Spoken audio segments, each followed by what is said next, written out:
Makanan adalah sumber utama energi dan nutrisi yang dibutuhkan oleh tubuh untuk menjaga fungsi-fungsi vitalnya. Namun terkadang ada kondisi di mana seseorang tidak makan. Ya bisa karena faktor medis mungkin, karena faktor psikologis, atau dalam keadaan-keadaan darurat tertentu. Nggak makan selama periode yang panjang atau bahkan hanya beberapa hari saja nih sudah dapat memberikan dampak yang serius pada kesehatan. Dan nggak cuma kesehatan, kesejahteraan tubuh juga akan berdampak akibat kurang makan ini. Dampak yang ditimbulkan dari tidak makan itu bisa bervariasi, teman-teman. Mulai dari kelemahan, kekurangan nutrisi, hingga masalah kesehatan yang mungkin bisa mengancam nyawa. Oleh karena itu, pemahaman tentang dampak tidak makan sangat penting untuk dijadikan acuan dalam menjaga kesehatan dan kesejahteraan tubuh kita. Mari kita telusuri lebih lanjut mengenai dampak nggak makan. Apa ya dampak nggak makan ini? Di channel yang sangat nggak jelas-jelas ini, hanya di Project D.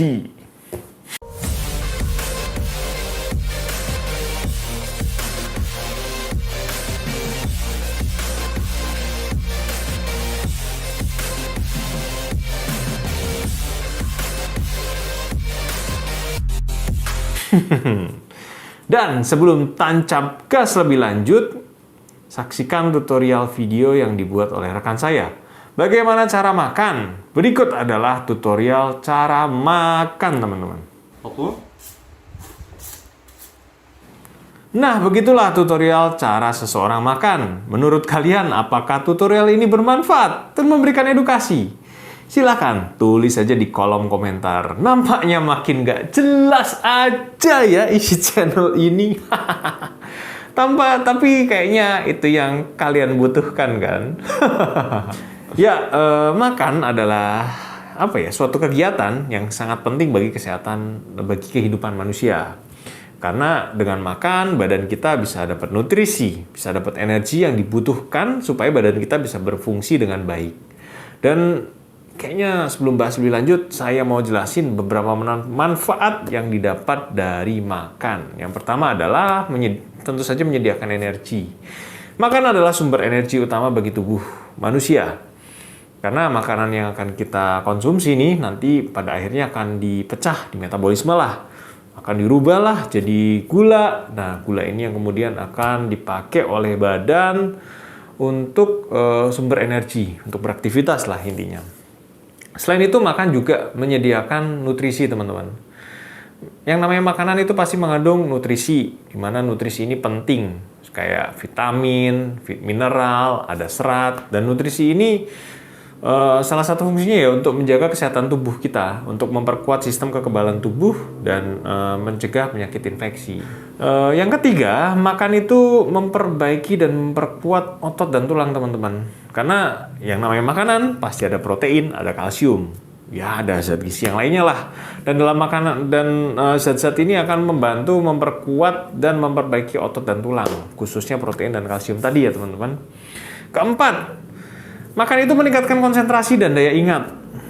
Makan yang sehat dan seimbang itu dapat membantu meningkatkan konsentrasi dan daya ingat, teman-teman. Pernah nggak sih kalau misalnya kalian nggak makan terus mau ngerjain sesuatu lemot?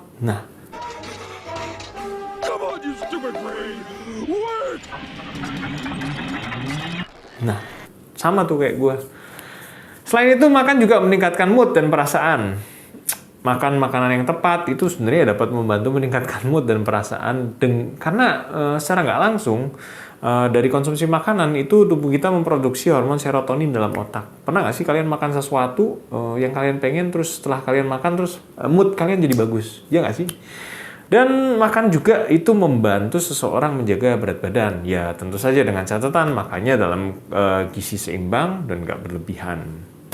Sesuai porsi lah. Dan yang ketujuh, makan juga menjaga kesehatan jantung. Ya kan banyak omega 3 itu banyak pada makanan.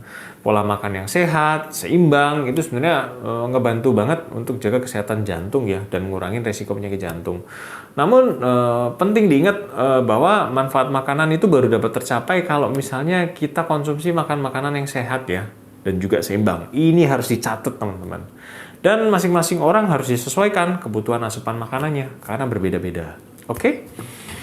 Nah, kalau manusia nggak makan sama sekali selama setahun, itu dampaknya apa sih? Ya bisa bikin dampak yang sangat serius dan bahkan berpotensi mengancam nyawa, teman-teman.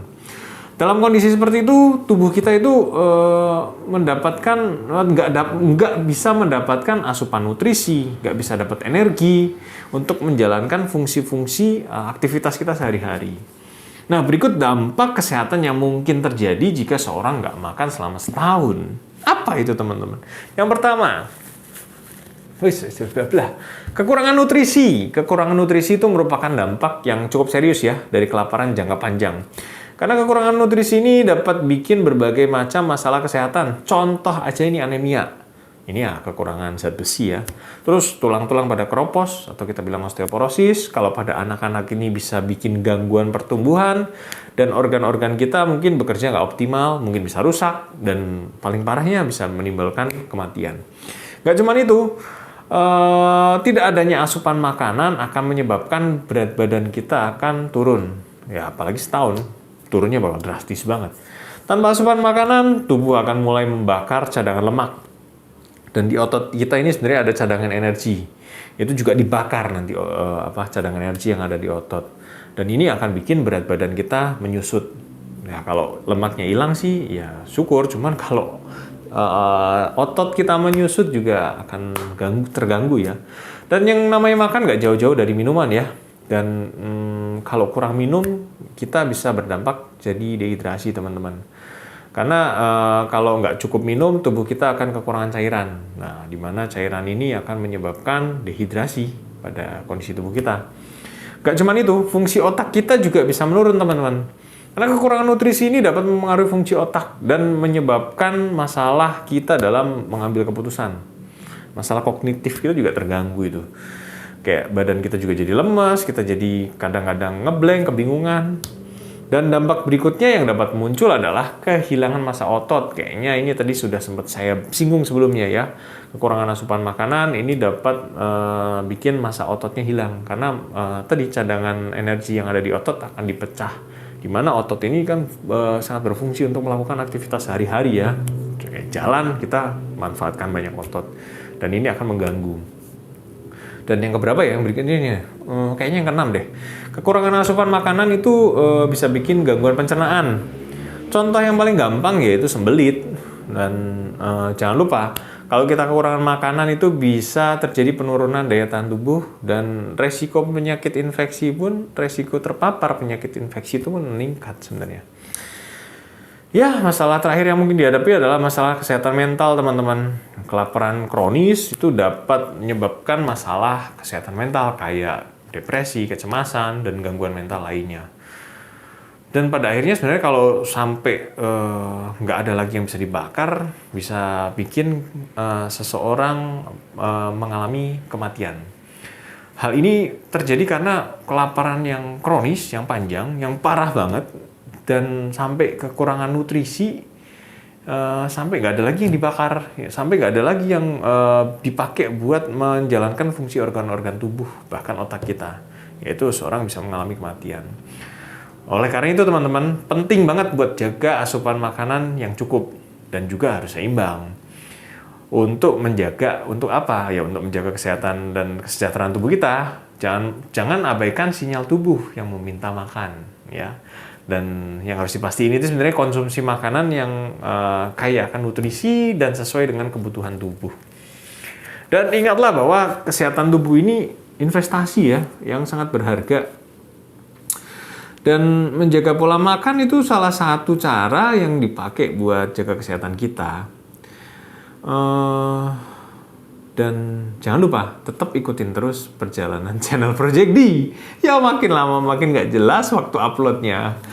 Ya doain aja supaya channel kita makin berkembang dan kita makin bersemangat buat bikin video edukasi tentang kesehatan. Jangan lupa like, komen, dan subscribe. Terima kasih dan sampai jumpa.